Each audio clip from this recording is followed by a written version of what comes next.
Pátria, eu concluo, nós tivemos de 31 para 43 bilionários em um ano.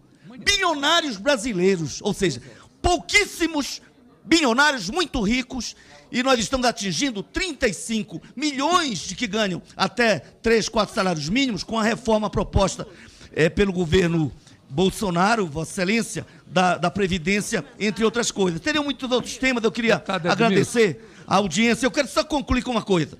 Benefícios fiscais na ordem de 21% é o que está sendo proposto, ministro. Aí sim tem Super Simples, tem Zona Franca de Manaus. Pegue 1/3 disso e faça justiça com o povo brasileiro e economizaria mais de 100 bilhões Vossa e Excelência, evitaria destruir a vida de quem ganha salário mínimo e vai passar a ganhar R$400, conforme a proposta da reforma da Previdência. Muito obrigado. Deputado Edmilson, deixa eu falar que eu tenho que sair correndo. Deputado Edmilson, eu quero que o senhor saiba que eu compartilho da mesma indignação com o senhor. Quando a gente produz bilionários com dinheiro do BNDE subsidiado, quando a gente dá isenções, 300 bilhões de isenções, o senhor tem toda a minha simpatia. Nós nunca deveríamos usar recursos públicos para produzir campeões nacionais, bilionários, com favorecimentos. Nós nunca deveríamos fazer isso. É uma deformação, é uma disfunção. Você bota os recursos lá dentro daquele banco e, de repente, sai dando dinheiro para bilionário, para ver se eles ficam mais ricos ainda. O sujeito é bilionário brasileiro, você quer que eles virem bilionários. O pessoal votou contra esses benefícios, então, mas está na hora de tirar os benefícios muito ricos. Da mesma forma, os subsídios, as isenções, o senhor tem toda a minha mesma indignação. E nós vamos ter que atacar isso tudo no devido tempo. Chega o tempo de tudo.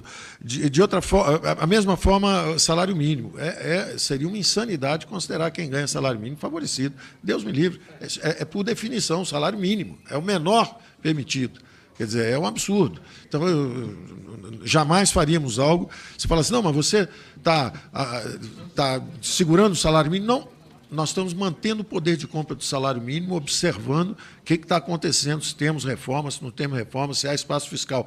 Hoje, se eu fizer qualquer movimento ousado em relação ao salário mínimo, eu estou ajudando a quebrar o Brasil de novo. E aí, essas pessoas vão ser demitidas, de novo, como foram. Então, nós não podemos fazer isso. Nós temos que pensar e fazer movimentos com cautela.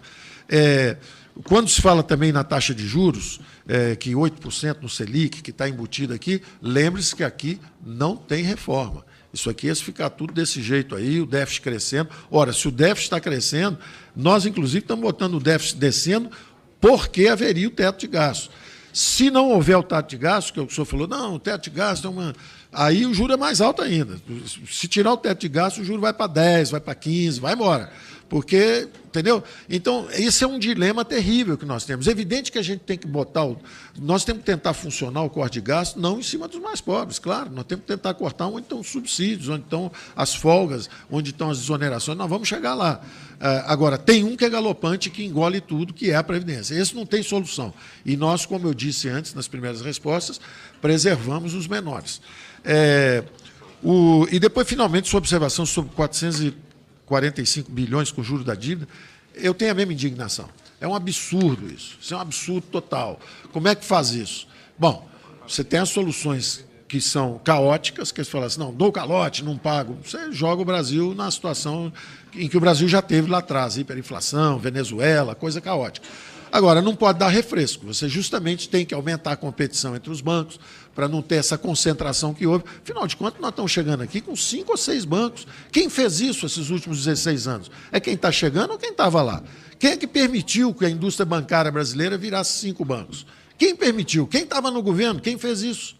Vamos perguntar quem fez isso. Por que o spread é enorme? Por que os bancos têm uma concentração enorme? Quem governou o Brasil os últimos 16 anos para permitir que haja 5 ou 6 bancos só explorando o negócio bancário? Foi aquilo que eu disse num outro contexto outro dia. São 200 milhões de patos e 5 bancos. Então o spread é grande. São 200 milhões de patos e uma refinadora de petróleo e uma vendedora de gás, que é a Petrobras, só tem ela. São patos. Então aí nós temos que nos despir de ideologia, de preconceito, tudo isso, porque é verdade que há coisas estatais, mas há também piratas privados. E eles estão associados.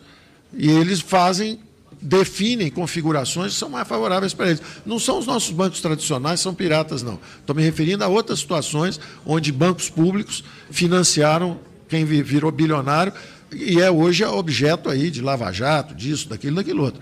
Quer dizer, são conspirações contra a população brasileira. Então, nós estamos de acordo em uma opção de coisa. Obrigado pela atenção, eu tentarei voltar.